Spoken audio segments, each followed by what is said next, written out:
नाशिकमध्ये मनाला चटका लावणारी घटना घडली आहे। अल्पवयीन मुलीवर झालेल्या सामूहिक अत्याचाराच्या घटनेमुळे नाशिक हादरले आहे। नाशिकच्या ओझर टाउनशिपमध्ये ही धक्कादायक घटना घडली।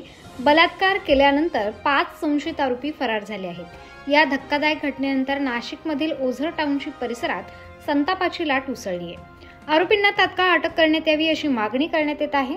ओझर टाउनशिपमध्ये 5 नराधमांनी एका अल्पवयीन मुलीवर सामूहिक बलात्कार केला। त्यानंतर त्यांनी घटनास्थळावरून पळ काढला।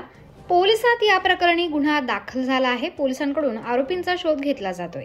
पोलिसांची 3 ते 4 पथके आरोपींचा शोध घेत आहेत। सामूहिक बलात्काराच्या घटनेमुळे नाशिकमध्ये संताप व्यक्त करण्यात येत आहे।